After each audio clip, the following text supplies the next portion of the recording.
Hi hello welcome to 24/7 news TV. ఈ రోజు మనతో పాటు హిందూ ధర్మచక్రం వ్యవస్థాపకులు మద్దికుంట శ్రీకాంత్ శర్మ గారు ఉన్నారు. ఆయనతో మాట్లాడదాం. హాయ్ సార్, నమస్తే. నమస్తే అమ్మా. ఎలా ఉన్నారు సార్? ఫైన్ అమ్మా, ఎలా ఉన్నావు? బాగున్నాను సార్. ఇప్పుడు ఎక్కడ చూసినా లేడీ అఘోరి వ్యవహారమే ట్రెండింగ్ లో ఉంది. సో ఎందుకు ఇలా ఈమె ఒక శ్రీవర్షిని అనే అమ్మాయిని పెళ్లి చేసుకోవడం? అఘోరాలు ఎక్కడైనా పెళ్లి చేసుకుంటారా? అసలు ఈ కల్చర్ ఏంటి? అసలు ఆ లేడీ అఘోరి ఒకసారి కెమెరా ముందుకు వచ్చి బయటకు వచ్చి తను అఘోరియా, తను లేడీయా, తను లేకపోతే మేలా అనేది స్పష్టం చేయాలి. రెండోది, ఆ లేడీ అఘోరి అని ఉన్నది అనేటువంటి విషయము ప్రపంచమంతా తెలిసేట్టుగా చేసినటువంటిది సోషల్ మీడియాని బాగా ఎత్తుకున్నారు. అయితే వివాహం చేసుకోవడం విషయంకి వచ్చేసరికి అసలు వాస్తవానికి అఘోరీలకు వివాహం లేదు. అఘోరా పురుషులు, అఘోరీలు స్త్రీలు. అయితే ఈమె స్త్రీయా, పురుషుడా, లేకపోతే నపుంసకుడా, లేకపోతే ట్రాన్స్జెండరా అనేటువంటిది ఏది క్లారిటీ లేదు. రకరకాలుగా సర్టిఫికెట్లు కనబడుతున్నాయి. సరే, అదంతా పక్కన పెట్టినప్పటికీ కూడా ఒకవేళ తాను అఘోరి అని మనకు కనబడుతున్నప్పటికీ కూడా ఆ కోణంలో ఈమె వర్షిణిని వివాహం చేసుకుంది అని అనుకుంటే కనుక అది ఒకటి శాస్త్రానికి విరుద్ధం. సనాతన ధర్మాన్ని రక్షించడానికి వచ్చాను అని చెప్పుకున్నట్టుగా సనాతన ధర్మానికి వ్యతిరేకమైనటువంటి చర్య, అది ప్రకృతికి విరుద్ధమైనటువంటి చర్య. రెండవది, మనకు ఇటు సామాజికంగా కూడా అది సమాజం యాక్సెప్ట్ చేసేటువంటిది కాదు.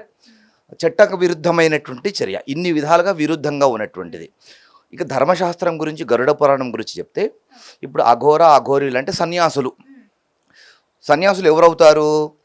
గృహస్థాశ్రమంలో ఉండి, అంటే వివాహం చేసుకొని భార్య పిల్లలతో సంసార జీవనం అంతా చేసి వాళ్ళకు కావలసినవన్నీ ఏర్పాటు చేసిన తర్వాత అప్పుడు సన్యాసంలోకి వెళ్ళేటువంటి అవకాశం ఉంటుంది.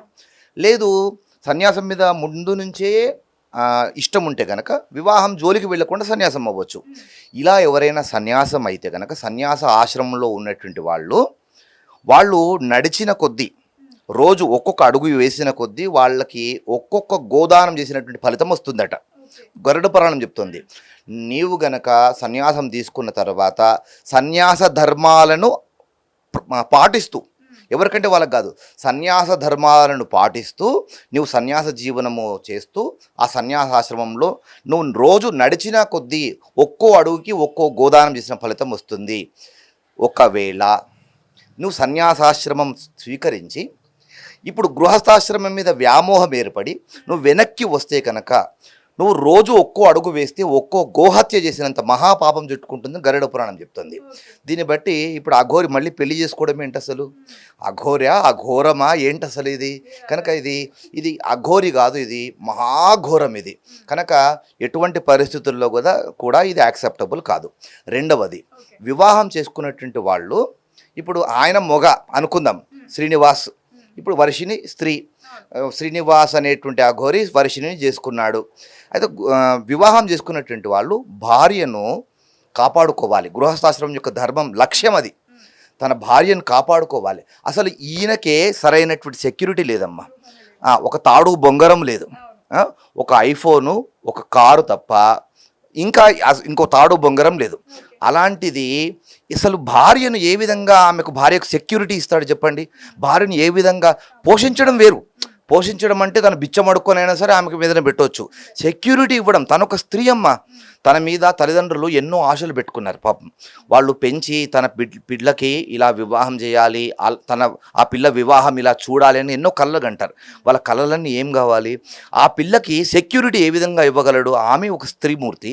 ఆ స్త్రీకి అసలు సమాజంలో బయట ఒక స్త్రీ ఒంటరిగా తిరుగుతుంటేనే ఇప్పుడు రకరకాలుగా జరుగుతున్నాయి.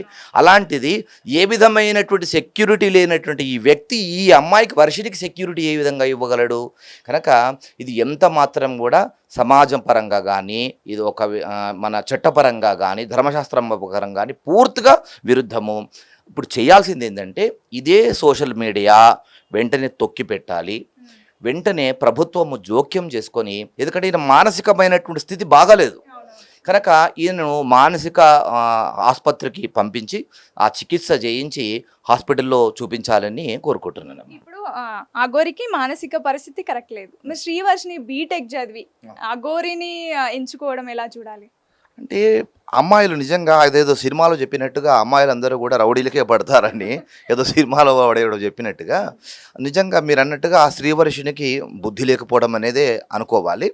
అంత చదువుకున్నటువంటి పిల్ల ఏ విధంగా సమాజంలో ఉండాలి కనుక శ్రీవర్షిని ఈ విధంగా అఘోరికి అట్రాక్ట్ కావడం వెనకాల ఏ కోణాలు దాగి ఉన్నాయో, అంతగా ఏ విధంగా మిస్మరైజ్ చేశాడో అనేటువంటిది తెలియదు.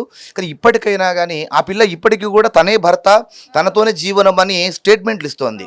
ఆ పిల్ల అంటే ఇప్పుడు బీటెక్ చదివినంత మాత్రాన లేదా శరీరం పరిపక్వత వచ్చినంత మాత్రాన దే ఆర్ నాట్ మెచ్యూర్డ్. ఒక వయసు వచ్చింది, అమ్మాయి పుష్పవతి అయింది, అది శారీరకంగా మెచ్యూరిజం. కానీ నువ్వు బీటెక్ చదివి పీజీ చేసి నువ్వు ఒక హోదాకు వచ్చిన తర్వాత కూడా నువ్వు ఇమ్మెచ్యూర్డ్గా నువ్వు బిహేవ్ చేస్తున్నావు అంటే దట్ ఈజ్ నాట్ మెచ్యూరిటీ. అంటే ఈ అమ్మాయికి ఇంకా మెచ్యూరిటీ లెవెల్స్ రాలేవు కనుక తల్లిదండ్రుల యొక్క సంరక్షణలో ఖచ్చితంగా ఆ పిల్ల ఉండాలి. కనుక ఆ పిల్లను సమాజము ఆ పిల్లను తల్లిదండ్రులకు అప్పగించాలి. తల్లిదండ్రులు ఖచ్చితంగా ఆ పిల్ల మీద బాధ్యత వహించాలి. తనకు కావలసినటువంటి మంచి వరుడిని, ఆమెకు యోగ్యుడైనటువంటి వాడిని ఇచ్చి వివాహం చేయాలి. అసలు సమాజం అంటే ఇప్పుడు కేవలం వర్షిని తల్లిదండ్రులకు మాత్రమే కాదమ్మా, ఇప్పుడు సమాజంలో ఉన్నటువంటి ప్రతి ఆడపిల్ల యొక్క తల్లిదండ్రులు ప్రతి ఒక్కరు కూడా గుర్తుపెట్టుకోవాల్సింది తమ ఆడపిల్లలు వాళ్ళ ఆ సమయంలో కావాల్సినటువంటి నెసెసిటీస్ ఏంటి, అసలు పిల్లలు ఈ సమయంలో ఏ విధంగా బిహేవ్ చేస్తున్నారు, ఏ విధమైనటువంటి ఆకర్షణకు లోనవుతున్నారు, ఇవి ఖచ్చితంగా ప్రతి తల్లిదండ్రి వాళ్ళ మీద స్పై చేస్తూ ఉండాలి. ఇలాంటి వర్షిణీలు పుట్టుకో రాకుండా జాగ్రత్త పడాలి. ప్రతి తల్లిదండ్రికి ఆడపిల్లలు పెంచినటువంటి వాళ్ళకు ఎన్నో కళలు ఉంటాయమ్మా. కనుక ఇలాంటి పరిస్థితి ఇంకొక వర్షినికి రాకూడదు. కనుక ఈ వర్షిని తల్లిదండ్రులకు అప్పగించాలి. ఆ పిల్లకు మెచ్యూరిటీ రావాలి. ఇప్పుడు వీరిద్దరి వివాహం సభ్య సమాజానికి ఏం చెప్తుంది? అసలు వర్షిని న్యూస్ ఇంకా అమ్మాయిలు, ఇంకా కొంతమంది అమ్మాయిలు నేర్చుకుంటే ఎలా? అదే చెప్పబోతున్నాను కదా, ఇది ఇమ్మెచ్యూరిటీ లెవెల్స్. వర్షిని లాగా ఇంకా వర్షిణులు తయారు కాకూడదు. ఈ అఘోరీ లాంటి వాళ్ళు ఇంకా చాలామంది అఘోరీలు రాకూడదు.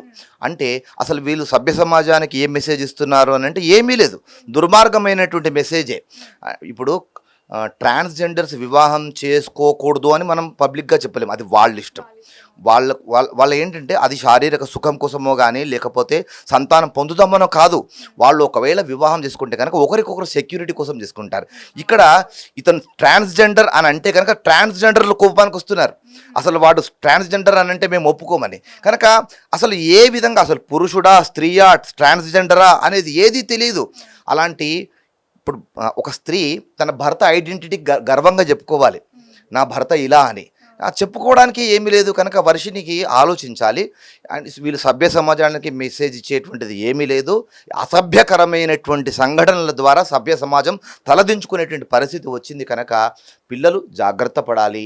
వీళ్ళను చూసి ఇలాంటి పరిస్థితులు రాకూడదు. కనుక ఇంకా మెచ్యూర్గా బిహేవ్ చేయాలి. తల్లిదండ్రులు ఖచ్చితంగా ఆడపిల్లలను ఇంకా ఎక్కువ కేర్గా చూసుకోవాలి. Okay sir, thank you so much.